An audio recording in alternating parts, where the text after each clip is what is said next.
मुंबईमध्ये पुन्हा एकदा मराठी विरुद्ध गुजराती असा वाद रंगताना दिसतोय। घाटकोपरमध्ये गुजराती बहुल सोसायटीत महाविकास आघाडीचे उमेदवार संजय दिना पाटील यांची पत्रकं वाटण्यास कार्यकर्त्यांना मज्जाव करण्यात आला असा आरोप ठाकरे गटाने केलेला आहे। या उलट मिहीर कोटेचा यांची पत्रकं या सोसायटीमध्ये वाटण्यात आली आहेत, त्यामुळे काही वेळ तणावाचं वातावरण निर्माण झालं होतं। पोलिसांनी मध्यस्थी करून अखेर या कार्यकर्त्यांना इमारतीमध्ये प्रवेश दिला।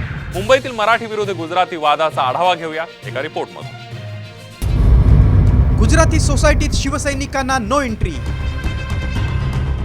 ऐसा तय किया गया बिल्डिंग में जाने का समझता नहीं है। आधी नोकरी नाकारली, आता प्रचाराला विरोध। मुंबईत पुन्हा मराठी गुजराती वाद उफळणार। ऐसा तय किया गया बिल्डिंग में जाने का समझता नहीं है।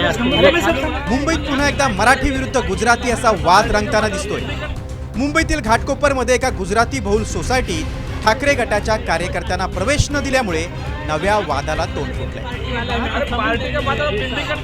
ठाकरे गटाचे शिवसैनिक संजय दिना पाटील यांचे पॅम्पलेट वाटण्यासाठी सोसायटीत आले असताना त्यांना अडवण्यात आलं। रहिवाशांनी आम्हाला अडवण्यात आलं। मराठी माणसांना आम्ही बिल्डिंगमध्ये प्रचार करायला देणार नाही, तर त्यांनी तेथे गुजराती आणि मराठी जातीय वाद करण्याचा प्रयत्न केला। तिथे माणिकलाल परिसरामध्ये नाही तर घाटकोट पश्चिम मध्ये नारायण नगर मध्ये तेथेही असाच गुजराती लोकांनी मज्जाव केला। या उलट याच सोसायटीत भाजपचे उमेदवार मिहीर कोटेचा यांच्या प्रचाराला परवानगी दिल्यामुळे ठाकरे गटाचे शिवसैनिक आक्रमक झाले। अखेर पोलिसांच्या मध्यस्थीनंतर त्यांना इमारतीत प्रवेश मिळाला।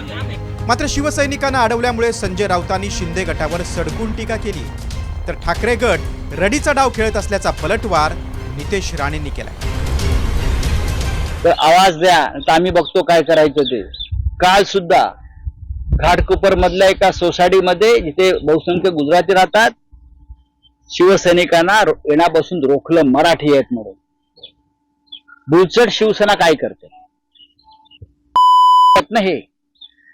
शिवसेना फडणवीस गट ही सेना आहे, काय करते? प्रश्न आमच्या समोर। पुढे जर पुन्हा एकदा भाजपचं सरकार बसलं आपल्या डोक्यावर, तर हे प्रत्येक मराठी माणसाला काय, प्रत्येक महाराष्ट्रातलेच नाही तर इतर सगळ्या राज्याच्या लोकांना हीच वागणूक मिळेल गुजरातसाठी। शेवटी तिथे आमचे मिहीरजी निवडून येत आहेत, निवडून आल्यात जमाय म्हणून काहीतरी रडीचा डाव खेळणं हे एवढाच एक कलमी कार्यक्रम या ठाकरे गटाचा काही उभाटाचा राहिलेला आहे, म्हणून त्या गोष्टीची जास्त दखल घेऊ नका। मिहीरजींना मतदान हे मराठी माणसं पण करणार आणि गुजराती समाज पण करणार।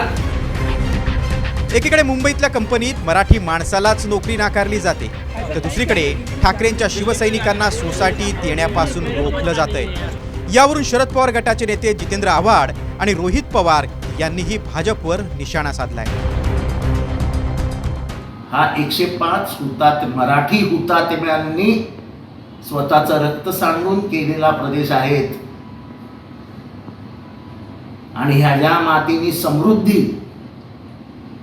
ऐश्वर्य हे गुजराती आणि मारवाडी समाजाला दिलेलं आहे। विसरू नका की तुमच्या पैशामध्ये या मातीचा वाटा आहे, पण त्या या मातीच्या भूमिपुत्रांचा जर असा अपमान करत असाल तर आम्ही सहन करणार नाही। काय गुजरातमध्ये असणाऱ्या नेत्यांना पण फार मोठा कॉन्फिडन्स झाला आहे की बाबांनो, महाराष्ट्राचे हक्काचे प्रोजेक्ट काही न करता फक्त दिल्लीवरनं आदेश आला तर लगेचच ते महाराष्ट्रातून गुजरातला जातात। तो जो अहंकार आणि तो घमंड आहे तो कुठंतरी काही सोसायटीमध्ये राहणाऱ्या नागरिकांमध्ये सुद्धा गेलेला कुठंतरी आपल्याला बघायला मिळतोय। ईशान्य मुंबई लोकसभा मतदारसंघात गुजराती मतदारांची संख्या लक्षणीय आहे।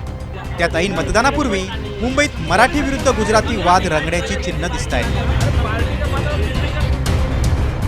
मुंबई लोकसभेच्या जागासाठी शेवटच्या टप्प्यात मतदान होणार आहे। यामुळे 20 मे पर्यंत लोकसभा निवडणुकीच्या प्रचार केंद्रस्थानी मुंबई असणार आहे।